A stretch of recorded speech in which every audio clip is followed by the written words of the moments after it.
bandiraɓe amtuɓe yebde ayawa habrirde Piindi TV caggal yettude geno gonɗo jondo en juule rasulu sallallahu alayhi wa sallam en calmini khalifaɓe diini ko noon kadi en calmini khalifaɓe aade noon calminirɗen ɓen ɓe ganduɗa ko ardiɓe ene galle he tuggude baba Abou Hafsat Coumba Hammi ha yetti Dawoudou Gueddado Maymouna Tafsir ha yetti omo ganduɗa ko Tata Leyla Ndiatiane baba Hammad Thiamen waɗoɓe feere jiiɗen ko Ali Fall e omo ganduɗa ko Djibi Dieng ngol waɗi laabi temedere e capanɗe jeegom e jeeɗiɗi koɗen mbaɗa oɗo émission biteɗo holbo woni an hande noon eɗen dañi koɗo e nder hoɓɓe nde tawno so tawi en dañi omo ganduɗa ko biteɗo colonel Samba Kalidou Diallo ko noon omo wiye noon sa wi colonel Samba Kalidou Diallo wodo wiɓe ala minen de min gandiri mbo ko colonel Oumar Diallo jeyaɗo toon to Sinthiou Bamammi eɗen gandi darde makko e nder leydi Sénégal wonnodemo kadi mi neɗɗo mo ganduɗa ko ka wiyete ko ngaalu natongo e leydi Sénégal taw arda e yamirore ko kamɓe jogui kaɗon nden ko woni wiyete ko douane ɗum noon ko on jaɓɓiɗen hannde en mbatta so wona tottudemo o salmodira e yeɓoɓe ayaw habrirde Piindi TV assalamu aleykum. Wa aleykum salam seydi Ba caggal ne mbiɗen auzu billahi min cheitan rajim bisimillahi rahmani rahim nde juuɗene nelaɗo Allah sallllahu alayhi wa sallam en jetti Allah no mbirani jetti jinnaɓe en jetti seeremɓe men Sénégal fof en jetti Piindi TV e gardogol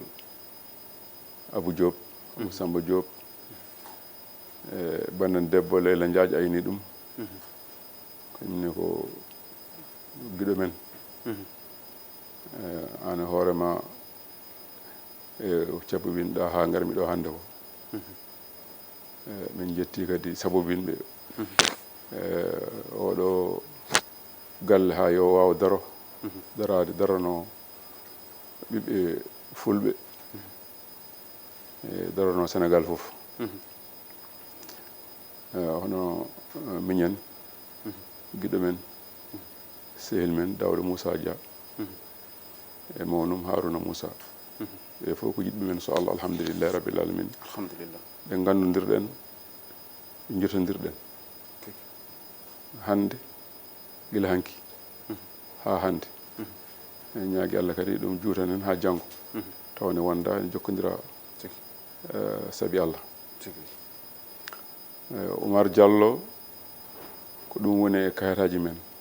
ko nden inde gandiraɗen kadi ko ɓuuri yaaji e Sénégal mbiɗa ni ɓuuri wiye Samba Kalidou ko babam Samba o ko inde yumiraɓe nenam indirimi Bamou jibinami koto wiyete Sinthiou Bamamɓe kadi alhamdulillahi ko toon kadi nalmi école 1960 gimmimi toon garmi ga Dakar janggude eywa garmi kala ponnomi janggude foof gila lycée ha université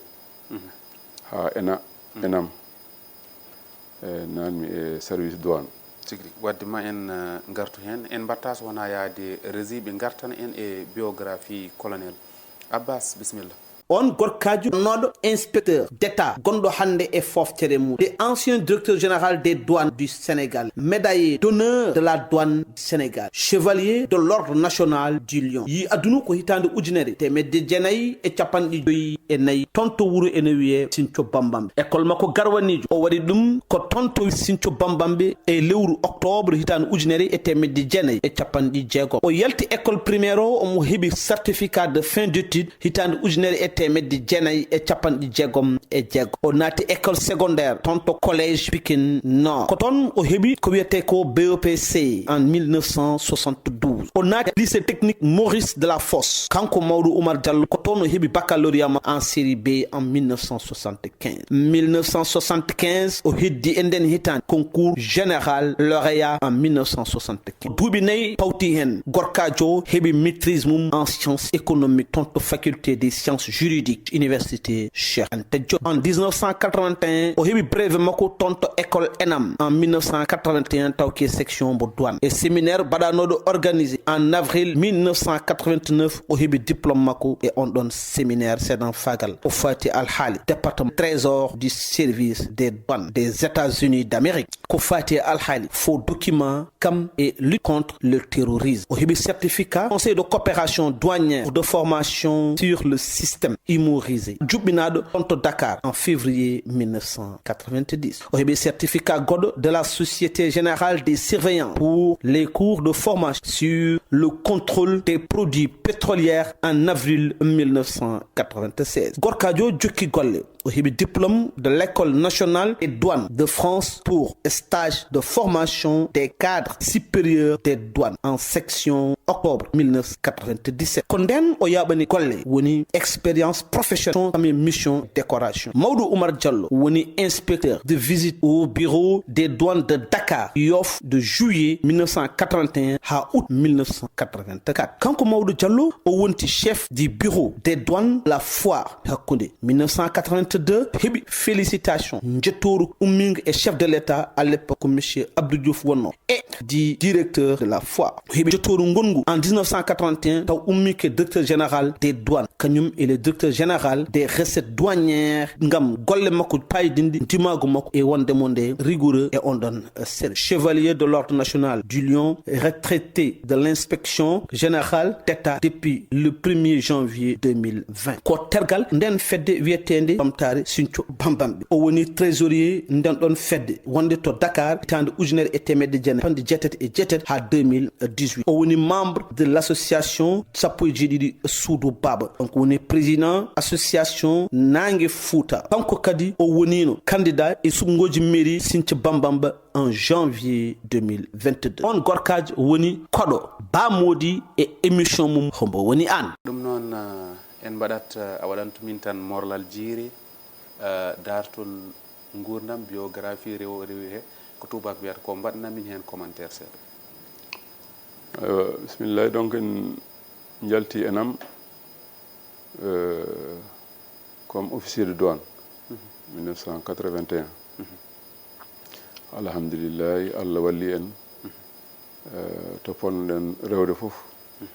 pour wawde ligganade leydi ndi darnade leydi ndi e oɗon fannu douane Allah rokki en fartange kala ko ponnoɗon he liggade e ko ponnoɗon hen hebde e garaduji Allah rokki en keeɓi ɗum lieutenant capitaine commandant lieutenant colonel ha colonel ko ɗon grade douane haaɗi grade douane haaɗi koye colonel ɗon haaɗi wonde colonel beele no wiiɓe weɓani jal sakay jal colonel ma ko boni fof ma mbaɗa hakke duuɓi 30 duuɓi 30 ma waɗa hakke duuɓi 30 nde puɗɗa wonde colonel nden ɗe amen joni noon ɗum ustima par ce que minen nde min natata min natri ko grade lieutenant eyi mbaɗa hen duuɓi 9 puɗɗa wonde capitaine mbaɗa hen duuɓi 4 walla 5 nde gona commandant mbaɗa hen duuɓi 5 goɗɗi nde gona lieutenant colonel mbatta hen duuɓi 5 goɗɗi nde gona colonel tigui joni jaɓanten ko rewari o arti hol darde douane e nder leydi douane koye jagge leydi jeeya douane ko force de sécurité et de défense to police limtete gendarmerie limtete sapeur pompier en eaux et forêt en ko toon douane limtete eɓe jogui noon koɓe kerori ko ƴewde walla ƴewtade holno marchandise natirta leydi walla yaltirta leydi e dow ko yamira walla e no naatirta taw yamiraka taw rewani laawol donc ene waɗi volet dédouanement de marchandise woni duuñde marchandise jaha caggal leydi gadda marchandise ndewa e bureau joɓa droit ji douane joɓa ko poɗɗa yobde keɓa kaaraj ma jaha galle ma walla jaha magasin ma e marchandise jamiraɗo eyyi marchandise jamiraɗo volet goɗɗo o ko surveillance douaniére wiyete rende frontiére uji natirɗo leydi jamiraɗo walla ɗe jamiraka ha marchandise poɗɗo naade fof rewa lawol marchandise mo fotani naade wasa naade marchandise naaɗo te duuñani rewani lawol no reftirte e lawol ha e jaggede ha e heɓtede ha e ko wawi heɓtade hen foof on kadi natti rewde lawol on service kadi ne woodi ko douane ɓorni on wuute eyyi rende frontiére uji ɗi foof guila e aéroport uji ha e port uji ha e frontiére terrestre hakkude leydi e leydi taw ko jordi leydi jordi woni hakkude Guinée e Sénégal walla hakkude Gambie e Sénégal hakkude Mauritanie e Sénégal kono maayo ne ɗon eyyi ɗum ɗon foof koko rendete eyyi rende kadi maayo ngo kay hakkude Sénégal kay e maayo gueeƴi ngo ɗum ɗon kadi koko rendete ko douane renda kala marchandise natawo leydi ndi e yitere mum ne hen en paami tigui darde douane kono garten joni koye ngaalu ngu douane wawi hokkude leydi douane ene no mbimi ni koye cengɗe ɓurɗe tengtude e leydi ndi jeeya caggal impôt et domaine eyyi ko douane nannata e leydi ndi ko ala service nannowo ɗum eyyi sa fecci ko wiyete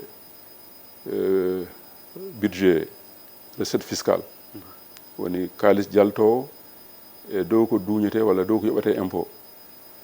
eyyi sa fecci ɗum so tawi ko temedere hen feccere walla ko ɓuuri feccere 35% capanɗe tati e joyyi temedere foof capanɗe tati e joyyi ko douane nannata eywa donc douane ene nanna kalis ɗum woni recette douaniére bon hande ene hiise hande e hiise to budget o yarata ɗo hande ne hiise ko abbe 1200 walla ha 1300 milliards par hitande eywa donc ɗum ne hen douane ene walla liggorɗo leydi ndi ko wayno usinaji liggotoɗi ko wayno sukara walla ko wayno diwlin walla ko wayno gueɗe goɗɗe liggeteɗe e nder leydi ndi beela eɓe balle ko wiyete protection ɓe ndenane oto marchandise uji bonnoji koɓe liggoto ko naadde walla sene naata taw ko yamira naati koye lawol naati koye dow yamirore eywa donc douane kadi ene wallita laamuji goɗɗi pour réglementation c'est à dire koɓe poti nunɗinde e leydi ndi walla nurɗinde e leydi ndi ene te immoto ko caggal leydi douane ene jogui hen haala ene jogui hen yiyande ɗum wawa nadde taw yamirore ɗin service aji ngala hen jeeru sa ƴefti ko wayno hande ko ñamete ma ƴeewe so ñamete ko ala ko bonnanta ñamoɓe eyyi ɗum ne waɗi kayitaji muɗum so kayitaji godani service aji dokkuji ɗum ne sono dokkani on marchandise natta eywa yeeru affaire ko wayno protection de l'environnement walla agriculture won ñameteji walla leɗɗe walla gaweteri natori e leydi so tawi service agriculture yamirani natata donc douane ene walla ɗin service aji eko way noon eko way noon donc ɗum woni darde douane nannude kalis e leydi ndi rende frontiére uji Sénégal e wallodirde administration ngaji baaɗi goɗɗi ɗi gonani e frontiére ha kala ko naata e leydi ndi ene rewne e laawol ngol douane yamirani mais laawol ngol ɗi service aji poti yamirde. Bismillah. Kono kadi ni eɗen teski caɗele ne kefto e nder diwnuji ɗi saaha fof ha pellodiral no waɗa hen ɗum ni beelo ko laawol. Ewa mi wi on nane douane ko force de sécurité et de défense. Donc ko service paramilitaire. ɓe gona militaire en ɓe jettaki toon kono ɓe ɓuuri civil en ɓe mbaɗata ko toni laawol ne rokkiɓe yoɓe jog ferelaji yoɓe jogga captirɗe pour rende fraude rende waɗoɓe fraude walla rende frontiére uji ɗi ene wawi noon so tawi jomum rewani laawol felliti ko rewani laawol wiyama yo daro ene waɗe contrôlé salima ene wiye ko ene waɗa ko wiyete injection daro daro laabi gool daro laabi ɗiɗi daro laabi tati so daraki so tawi jogui ko saret walla jogui ko oto walla jogui ko puccu walla moto ene wiya ɓawde jomum daraki yo fellu e ponoje walla fellu koyɗe hela koyɗe puccu ngu walla hela koɗe mbabba ba kono ala droit fellude neɗɗo so wona kay taw ko défense yamira ko yo fellu ala daaba jolaɗo daaba jolaɗo cariɗo darrade o woni oto koyngal puccu woni pono saret woni pono moto donc kono noon ma jomum wiye he daro laabi tati walla ha laabi nayyi ha jomum holla hankkadi andi salima darade ma lime donc so jaɓani hankkadi forsi kañum hankkadi woppi lawol goho ene jogui ko haɗa woppi lawol ɗiɗi wiyama yo daro daraki anda ko nannete e leydi hay sono andani hankkadi koye toñangue woni ɗon ene wiya ene jogui droit wadde utiliser arme mum kono noon hoto fit jomum hoto fi ɗum koto gañoro hoto war warde kam waɗaki hay goto warde nde ɗum waɗaki hay goto wona ko jaa hen laabi tigui jaɓanten ko hol marchandise mo duwañi rokkata yamirore yo yeeye e leydi marchandise foof ene rokka droit so wona marchandise kaɗaɗo wimon nane won usine aji nanɗo e leydi ndi en liggo marchandise mumen haɗa kono nder rewne e lawol on noon so tawi aɗa liggo sukara o ene jagga ene wawi yonde leydi ndi wiye sukara wona noon natirta ma daña yamirore ministére du commerce wiya aha minen nde min manka walla min payi koye lewru korka sukara ene manka ɓe jamire yoɓe gaddu ha sabba naggam tonne ujunnaji yimɓe jamire yo gaddoy diwlin ene ligge ɗo e leydi ndi isinaji diwlin ne gooti nene Dakar nene Kaolack nene Ziguinchor ene liggine ɓiɓɓe leydi kadi ko liggoto kadi ko liggete ko kadi yaltete koye leydi ndi par ce que guerte ɗe nemete koye leydi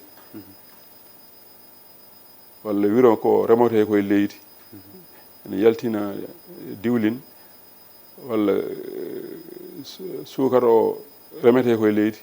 ɓiɓɓe leydi liggoto hen non liggorto e nder diwlin hen yoɓe mbaɗe protégé haɓe marché maɓɓe wasa bonde ha marchandise uji maɓɓe wasa bonde walla wasa ñolde e maɓɓe wayno diwlin en sukara en soble kadi ko banggue mum goɗɗo ɗum kadi ko fannu goɗɗo kono ɗiɗo marchandise uji ko denaɗi ene yamire yoɗi naat kono wona no neɗɗo welda fof nandirta e leydi ma goppite tan ɓega nam ko jogui ko waɗiɗo tolni yeehi ha hoolare jogama wonde ina wawi gasa yimɓe daro wadde yo goɗɗum ar voilà yo goɗɗum ar donc ɗum koye dow yamirore leydi ndi ministére du commerce haaldude usine aji pewnoji ɗi gandina minen nde oɗo temps so yonti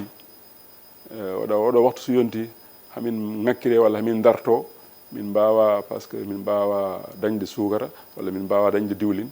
hakkude bon coñal e lappal guerte walla e jeygu guerte campagne bon ne wawi manqude sukara kadi bon ne wawi mankude usine ne wawi pande walla daro ene fewnite ɓe jamira walla ko wayno mbiyama korka ara joni ko sukara ene ñaame no fewi ɓe jamira yo sukara adde eyyi donc ɗum ene waɗa kono marchandise kay so wona kay marchandise kaɗaɗo tifaqan ko wayno drogue en ko wayno ko bonnata yamba en ko wayno ko bonnata ene bonna cellal yimɓe ene bonna haqqillaji yimɓe e ɗum koko haɗa tifaqan waɗa interdit koko interdit kono ko wona ɗum kay marchandise fof biyeteɗo marchandise dagueniɗo yimɓe guila e comcol guila ha ko ɗum wawi wonde fof ene wawi arde kono wona marchandise fof kadi ardata no welda tigui rigui eyyi ɗum ne waɗi woni ko mbimami ko wonta renɓe ɗum won administration ngaji denɗi ɗum eyyi ko ɗin dokkata yamirore yo naat tigui rigui en jaɓanat tan do tawno deftere haɓɓatidi ko gandal hayso waktuji ɗiɗi jonata hen saaha eɗen jiiya wiye forot naati e wuuro ndewon ɗum ha jotta ɗon yimɓe wuuro ngo mbiye no on natta e wuuro ngo son pellit son gonti oɗon naat tan on mbarat wuuro ngo fof holko lawol yamiri ɗum eywa donc ɗum ko wasde andude tan so tawi jomum ne andi wuuro ngo ne andi e wonko waɗɗi ɗumen e nder leydi waɗi ɗumen e nder leydi ko rewde lawol mbawɗa wonde fof lawol koko rewete kanko gadduɗo foroto omo andi woppi lawol par ce que sa wi aɗa waɗa foro woni a rewani to ponnoɗa rewde a salima dunde marchandise mo joguiɗa hay soko marchandise jamiraɗo yo naat ko wayno par exemple gaddowo biscuit walla dondiɗo farine walla dondiɗo paɗe walla dondiɗo warga ɗum haɗaka nadde dondiɗo baguiji itti Mauritanie walla itti Mali ene naata Sénégal ɗum haɗaka kono mbiyeɗa ko yo rew lawol nduña keeɓa kayit ma hay goto jaggatama so tawi kala pottuɗo e ma douane fotima min de guimimi frontiére mi rewi bureau Rosso walla mi rewi bureau Demet walla mi rewi bureau Matam kayitam neni ko ɗum ɗo jommi haala ala kono noon a tacci maayo a ƴefti laana ma a waynaki a waɗi hen sukara ma walla a waɗi hen diwlin ma walla a waɗi hen baguiji ma walla a waɗi hen goɗɗum e goɗɗum ko haɗa e hankkadi a woppi lawol donc so tawi douane ene frontiére walla heeɓi renseignement aha saret naggam walla oto naggam de imima nokku naggam ene fayi wuuro naggam ɓe tefi koyɗe mum ɓe tefi ponoji mum ha ɓe naate e wuuro waɗɗi joom wuuro ngo walla waɗɗi kanko joom galle o ko ɗacca ɓe naata ko ɗum lawol wi so tawi noon koye waktu mo galle foti naatede subaka guila 6 heures du matin ha 9 heures jamma ɗum ko loi wi noon ko code pénal 6 heures ha 9 heures ha 9 heures jamma ɗum so woni hadde minuit en firti ko lawol rokkirani so tawi 10 heures jamma 9 heures jamma ɓenni hankkadine a wawa nadde e galle so wona joom galle jaaɓi eyo so wona joom galle jaaɓi so salima noon a wawi dara damal galle makko ha nde weeti foof on saaha loi ne rokkuma naata so wona ɗum jaaha to joom wuuro an agent douane o jaaha toon wiyama aha minen de min tefi saret walla min tefi oto ha naati e nder galle kaari walla nder galle kaari joom wuuro o immo yaha yamira ɓe yoɓe naat ɓe nadda e mum ɓe mbaɗa ko poti wadde ko mbaɗa ligguey mabɓe eyyi donc salade joom wuuro ngo walla salade wuuro ngo walla salade joom galle wiyene darto ene habto eyyi ɗum wona gonga wona e lawol joom woni lawol ne haɗi ɗum tigui beela hande douane ne jogui kaptorde ko wayna motoji en jomen motoji jomen sarateji jomen autoji jomen laaɗe ndiyam jahoji beele douane ne jogui hande kaptorde eyyi mi wima ɓe jogui kaptorde douane ne jogui autoji douane ne jogui motoji douane ne jogui laaɗe douane ene jogui ene hande avion ngaji par ce que rende frontiére wona ko weeɓi so tawi aɗa yaara koyngal joom foroto yarata ko oto a heftata ko ɗum tigui donc ɓe jogui ɗen kaptorde walla ɓe jogui ɗin matériel uji eyyi ɓe batti hen noon mbimami nane ni ɓe jogui fertelaji ɓe jogui droit jogade fertelaji ko loi rokkiɓe ɓe joga fertelaji donc so aɗa jogimi fetal hankadi kaftorgal ko ɗon haaɗi kono noon hunde hen fof ene foti ene jogii temps nde naftorte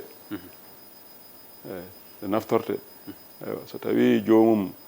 wiyaka ene fiye walla ne ware bon watta utiliser fital mum watta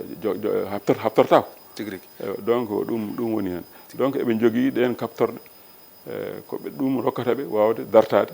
walla wawde wadde rende nden ko ganduɗa hoorema ndew ko lawol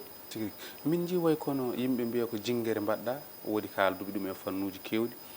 ne gonɗa toon to diwan Saint Louis tawɗa ɗon de diwan ma nayyi kono yaaray 17500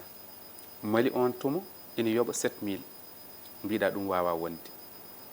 e ɗum ko jinguere ma wonno walla ko hono jaaɗa ha wonti 7000 ha wonti 1jeetati e mbuuɗu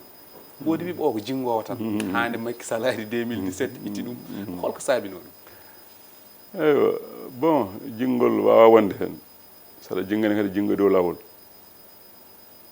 eyyi mi wona hayso ɓuuri jinganmi koye dow lawol mi jingata e dow fenade ko mbalmi toon ko e on saaha bon mbiyata ko entre 2006 et 2011 min wonno directeur régional min hufno région Louga région Saint-Louis et région Matam donc nayi ene gimmo Mauritanie ene naata Sénégal nayi ene gimmo Mali ene naata Sénégal Mauritanie ko hoddiɓe men kono jeeyaka e CEDEAO ko dental leyɗele 16 dental leyɗele 16 biiɗe ene denta ene ballodira e guila e douane mum ha e commerce mum ene mbebna hakkude mumen marchandise gimmotoɗo Mali koye CEDEAO jeeya Mauritanie jeeyaka e CEDEAO kono Mauritanie ene hodde men donc tawmi on saaha Mali nayi gimmotoɗi Mali ɗi joɓata ko mbiɗa ɗon ko men nayi gimmotoɗi Mauritanie ɗi joɓa ko ɓuɗɗum hewde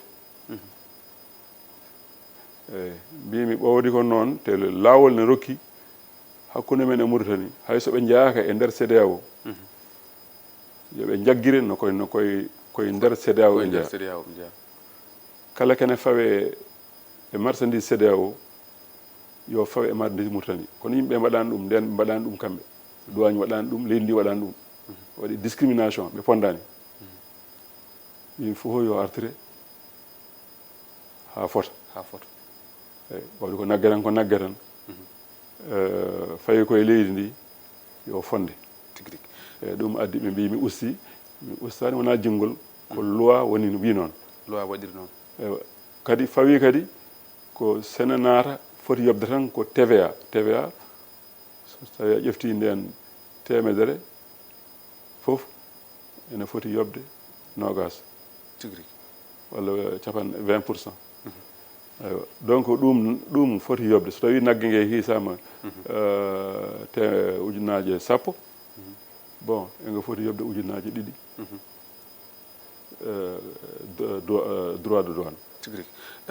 wonko min ji goɗɗum eɗen terodira e hojomaji ɗi poste Gurel Oumar Ali koye ma poste Demet brigade Richard Toll brigade Semmi brigade Wourossogui beela ne weeɓno weeɓani par ce que bon ɗum kadi mo famani fof wiyata ko jinggol Allah nayimi région Ndar nde garmi tawmi toon Fuutankoɓe hakkude dande maayo dow dande maayo ngo walla nem jeeri hakkude Mauritanie e Sénégal bon woni ɗon ko koddigal woni ɗon ko enɗam woni ɗon ko jiiduɓe eywa bon marchandise uji ɗi gimmo Mauritanie ɓuuri webde ene naata Sénégal eyyi kono ɓe mbi duñirde ko wotere Mauritanie fof no fotiri Sénégal fof no fotiri guila Kidira ha Rosso so tawi ko gimiɗa ko Mauritanie natirde ko wotere yamirade ko Rosso Mauritanie gimoɗa Rosso Mauritanie paya Rosso Sénégal kala to ndewɗa hakkude Kidira e Rosso kala to ndewɗa kala to taccirɗa ɗo gonɗa koye fraude mo waɗa jogade fof sono haɗa so haɗaka sono haɗa so haɗaka a wawa wiyede ya immo ɓogge ɓuuri ɓadade a wawa yaade demet ma jaaha ha Rosso Mauritanie nduuña nde ɓurta artude demet walla nde ɓurta artude Podor walla wawa immade Kaheyɗi paya gurel Oumar Ly ma jaaha ha Rosso Mauritanie nduuña toon alay sago jomum waɗa forot alay sago ɗum te waɗat forot te kadi de duwanoɗo fuɗɗo waɗede voilà kadi ɓurata cher wat sa jomum en mbawi burlude burlat par ce que mbiyata ko ene woɗɗi trop ala perte temps kadi ene seeri watta donc jiimi ɗum mbimi yo ittete noon ko yo waɗe to rewete ɗum addani wadde guddinmi demet nene huccite ɓogge mbimi udde guddinmi gurel Oumar Ly nene huccite Kaheyɗi mbimi yo haare law duuñ toon jawdi ndi duuñete nayi ɗi ko toon duuñete no yo Wourossogui duuñ toon nayi ɗi ne garda toon yo Bakel duuñ yo Matam duuñ nene huccite Matam rewo donc so duuñama jomum hokkama lawol to rewata sa ari a waynima aɗa yaaha a addi marchandise ma ari joɓa ko poɗɗa yobde keeɓa kayit ma paaha galle ma walla paya bitik ma taw a dogani e dow jawdi ma aɗa jagge aɗa fiye aɗa waya jooɗi jawdi ma ne heɓte taw ala ko mbawɗa hen noon yaari haali noon yaari haalisa gila Makka Jama ha Bakel ko ni yaari ha Semme ko ni yaari Bakel wona yam jeeya kono Semme ko yam jeeya ko min waɗi uddite poste Semme min waɗi brigade Wourossogui min waɗi subdivision Matam woni région Matam nden région Matam hade mi arde nototono ko Ndar so tawi neɗɗo waɗi bonnande walla waɗi fraude a jaggama Matam ñawoytoɗa ko Ndar ko min itti ɗum wadde 500 km pour yaade tan a jaggorama sakuel gotel walla sakuji sappo sukara walla birumen a nawiɗa ha Ndar pour ñawoyede ko tampere ya nanno men ko ustude tampere ustude laabi ɗi ustude fitinaji ɗi so tawi ko ɗum jinngol alhamdulillahi ɗum ko noon mi jingi hojomaji min ko gasi kono hayso joyi mouvement mo cosɗa o holno wiyete e holnde sosa eywa bon alhamdulillahi mi waɗi duuɓi 4 e ɗiɗi service o ko douane caggal douane o waɗi inspection générale d' état comme inspecteur général d' état fof ko toni banmi ko galongaji gone balabam mi ala droit wadde politique adana min gotata min gotantaki caggal ɗum min batti wodde e laamu Abdoulaye Wade so mi heeɓi altrede noon mi jeeyi hooram mi jogui droit wadde politique hande o komi jeeɗo woni joni duuɓi 3 joni komi jeeyɗo hooram ɓuɗo foti wadde politique ɓuɗo somi ɓuuri yiɗi wadde politique ɓuɗo wadde politique eyyi mi naati hen ɓuɗo waɗa eywa ɓuɗo waɗa ɓuɗo dardo e leydi ndi ɓuɗo dardo e laamu ngu ala ko imminimi sowona leydi ndi mouvement o no wiyete mouvement o wiyete ko ensemble au service du Sénégal ndenden nafen Sénégal ndenden nafen Sénégal rendo nafoore Sénégal walla ndenten nafen Sénégal sa jolama ɓe wolof anda jeriñ Sénégal bon ko ɗum woni mouvement mo mbaɗɗen o eɗen gimmani dardade kala jiɗɗo liggade Sénégal poɗɗo liggade Sénégal jiɗɗo reftinde Sénégal e kala e fanu e lawol kala fannu mone naftore mo Sénégal naɓe naftoro ene jeeya koye mumen ene mbawa liggade leydi mumen ene mbawa liggade guese mumen ene mbawa liggade maaji mumen ene mbawa liggade ladde mumen ene jogui nangue ene jogui ndiyam ene jogui sukaɓe yontuɓe wawɓe liggade fotɓe liggade mbasa yaade ene mawe e nder maaji walla en ɗannude ɗe gartatake rewɓe fotɓe wallede ko miskineɓe walla ko ɗannoraɓe walla ko joom sukaɓe dañato jaggi ko addanta ɗumen gartam kañum en wooda ko naftori ɓe ngala doole wallateɓe dañano ballira taw foof ene heeƴe laamu immoto koye keesi laamu mouvement beela ko Sénégal fof a fuɗɗima ɗum yajnude nder Sénégal fof eyyi mouvement o hannde ko mouvement national ɗo inni ko mouvement international par ce que enen ganduɗen ɓurɗen andude ko ɗanngal ɗum goɓen enen fuutankoɓe walla enen fulɓe sénégal ni fof no wawi wiide noon bon donc ko sénégal fof région ngaji 14 ɗe fof département ji mumen fof ene jeeya hen kono diaspora ene jeeya hen eywa donc eɗen jogui natɓe hen wonɓe hen nana e région ngaji ɗi fof wona e nder Fouta tan nana Kaolack nana Diourbel nana Touba nana Ndar Saint-Louis nana Louga nana Casamance ha Kolda ɓen fof nani hen kono nana leyɗele men ko wayno France ko wayno États-Unis ko wayno Italie ko wayno Espagne ko wayno Afrique Côte d'Ivoire Cameroun Gabon ɓeɗo fof ene hen ene nodda nani hen déjà ene nodda kadi yo ɓeydu yañude eyyi ɗum ɗo woni mouvement o ene fawti hen noon jaafoɗa bon ɗeɗo balɗe bon min kawriti minen mouvement ji ɗi yoga e mouvement ko wayno mouvement yaaduɓe Amadou Ba yaaduɓe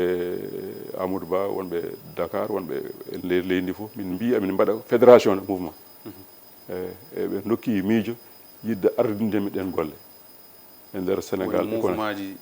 fédération yaaduɓe Ba par ce que e nder mouvement o bon pour le moment ɓuuri felliti jaggande Amadou Ba e dow bon mboɗo andimo omo andimi min liggodima bon mboɗo jakori kadi omo wawi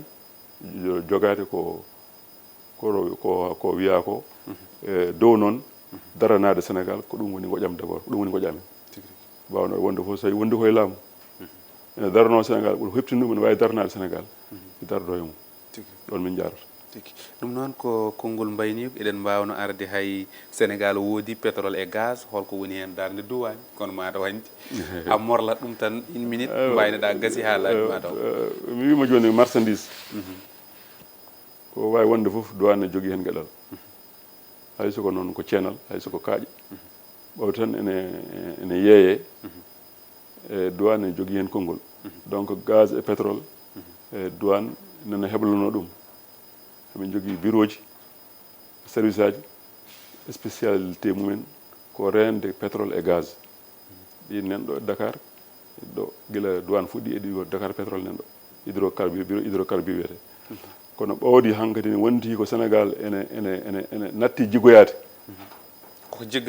koko jiggate ɗum ne kadi ma darane par ce que ko yaltata leydi ndi ma ande ko yaltata no foti ma ande holno yaltirta ma waɗe surveillé ma reene eyyi ɗum ne kadi douane ene fewjani ɗum ene yaadi hen alhamdulillah a waynata eyyi ko yettere Allah tan on jarama ɗo kadi ko fartange to banggal men potino arde ɗo ko adi hande kono hunde fof ko nde Allah hoddiri nde ɗum ɗon mi salmini on kadi mi juurima on mi salmini bandiraɓe fof bon mi juurimaɓe kamɓe fof seeɗanɓe juurimama yiɗɓe Oumar Diallo fof to goni aduna par ce que pelle ɗe hade mouvement ɗe ko pelle yiɗɓe Samba Kalide wonno Oumar Diallo e Fatimata Sall ñiwo kañum onne ko banam debbo minen liggotono dans le social mbaɗatno ko social mbaɗatno ko des projets de développement min mbaɗatno min ballita bandiraɓe e wurdaɓe ko ɗum min gonno hamin batti hande wadde politique eyyi ɗum ɗon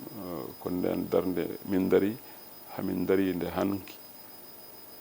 to yadani e politique hande min darima nden darde wondude e politique hamin ñaagui hen duwaw e cellal komin duusoɓe tan tomin jarata ɗo hande ko 12 tan wadde encadré findinde yimɓeɓe walluɓe e ceerta e basal ɓe ceerta e human binnagal ɓe daña to ɓe jaggi tawa ɓe tampani hayso tampere nde ene usto